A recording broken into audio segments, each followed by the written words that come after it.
My name is Lisa Wittek, and this is one of my students, Stefano, and we wanted to say hello to everybody in Curso de Especialización en Inclusión. Bye. Adios.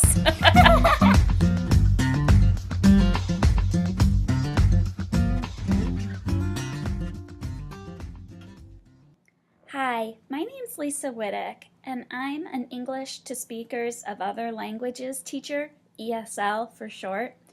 I teach at the elementary level, grades 3, 4, and 5. My students come from all over the world with varying degrees of English language proficiency.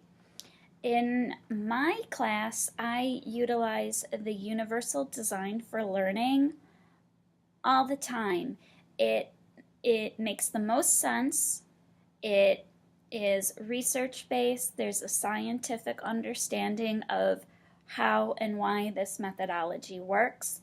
And in my 18 years of teaching, I've seen my students be successful, whether they're beginning speakers of English or they're nearing native English language proficiency.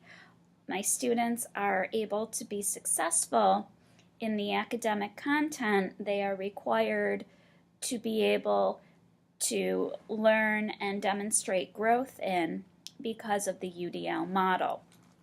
It's really important that I provide the students with multiple opportunities to learn the content, multiple exposures, differing ways in which the material might be presented to them. It's not watering down the content, it's making it accessible based on the student's needs. It's differentiated according to what my particular students in a particular group need at that present time.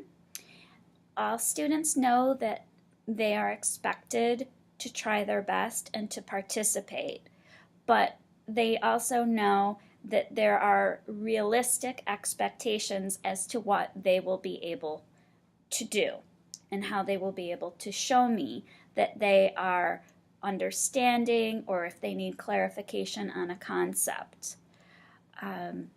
I display the information clearly so that the students understand what it is they're expected to learn. I repeat things in multiple ways. I might show a video that also states, so they're hearing a different voice. For some of them, hearing from another source might be helpful. For other students, just hearing something changed slightly in slightly more simplistic terminology is what they need. They are exposed to the academic language, but I also use other ways to express that content so that it is accessible for all language proficiencies. Visuals are extremely important for the language learners. It does help them, even if the word is unfamiliar to their ear, when they see a picture of the concept, they're able to activate their schema and they're able to get those concepts going and thinking about it in their native language. Use of their native language is encouraged, and while I do not speak all of the languages represented by my students, and there are about 12 languages represented in my current group of students. This year, I have 46 students total. There's over 30 languages represented kindergarten through grade 12 in my district. It's a very diverse learning environment. And it's nice because the kids can also turn and talk to a neighbor, and chances are very good that there's at least one other student in the class who speaks their language. So it's a nice way to reinforce and validate their native language. With students, I give them multiple ways to respond.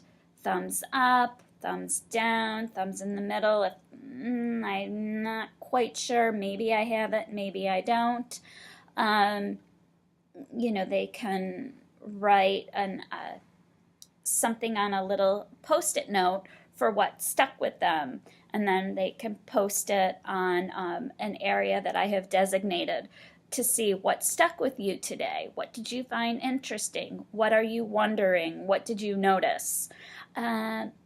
Students are able to maybe pre-write in their native language if we're either brainstorming or starting a draft for a writing activity, and then we work together on translating it over into English. It's important for me that the students be able to get their thoughts down on paper, and if it's easier for them to do it in their native language and it's less stressful, then that's what I'll do, because the important issue is that they're engaged, that they're participating, that they're trying. And students are more receptive and open to learning when their anxiety level is lowered. And if allowing them to utilize their native language is what will do that for them, then I fully support that. I need to check in with the students and monitor their progress. A lot of the learning in my classroom is more student-led, and I support the students' learning and push them along as needed, but I really want my students to be engaged and inquisitive and really the driving force behind how the learning takes place in the classroom. One size does not fit all when it comes to learners, and I allow for differing ways to express their knowledge. It's important to know students' learning styles. Some students are very active. They need to be up and moving around. Other students like the more traditional methodology of sitting there and more having the teacher guide them. Knowing their interest levels. What is going to spark that excitement to get students learning is important. Now, I can't always engage the students with every single topic. Some topics are naturally more dry, and there's not always a really exciting hook that I can grab them and get them excited about that particular content. But there's always something that I can do that will spark curiosity and spur the students on to investigate and do some learning on their own and grow outside of the classroom. Students give each other feedback. We use something called accountable talk, where a student, if they're unclear as to what one of their classmates is saying, they might say, "I'm not sure I understand you. Could you please explain?" Or could you add on to that? And it's a nice way, it's teaching them how to interact with each other in a respectful manner, that they can disagree with someone, but that they do it in a way that is respectful. Well, I disagree with that answer. Here's how I did this problem. And whether the first student or the second student is right or incorrect with the strategy that they used to solve a math problem, for example, or the answer that they came up with, it allows for the students to be tuned in to each other, to see that there's multiple ways that you can approach a problem, and that there isn't one right or wrong way to solve a problem. And it leads to wonderful discussion. It leads to a deeper understanding of the content, and it's wonderful to hear students debating over mathematical concepts or scientific concepts or what constitutes a well-written sentence.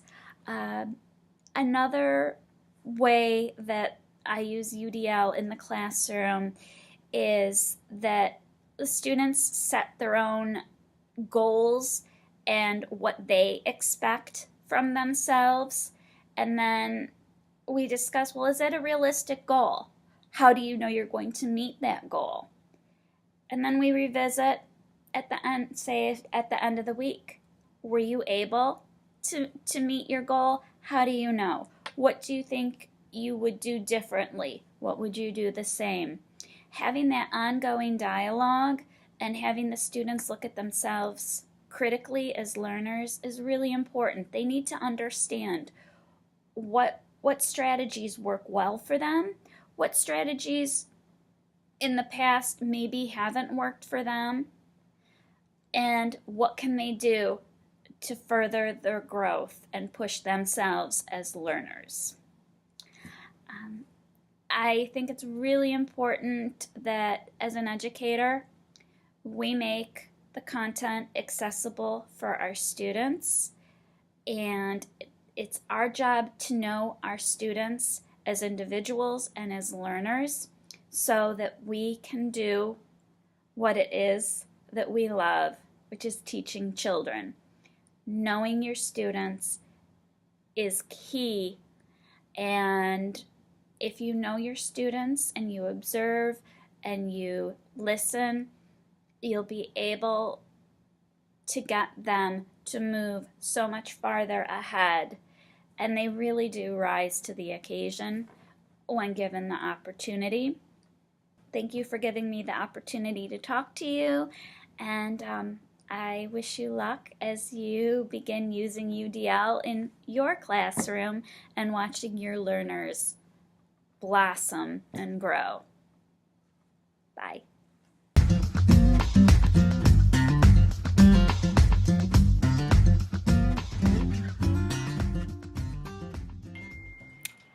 Hi, I'd like to talk to you a little bit about how I differentiate for students with varying needs in my classroom. It all depends on, obviously, what the students need. Some students might have a physical disability that would hinder their mobility or their ability to write, so I utilize resources in the school such as our physical or occupational therapist and come up with strategies for ways that the children would be able to still participate in classroom activities and be able to demonstrate what it is that they know and have their needs met that way. The physical and occupational therapists have many different tools that we're able to use in the classroom, assistive technology, and they also have different strategies to help the students be more independent within the classroom. I've also had to utilize different hearing devices for students that I've had who have been hard of hearing, and wearing a special microphone around my neck that amplifies the sound for the students would be one example of a way that I would make the lesson more accessible for a child who is hearing impaired.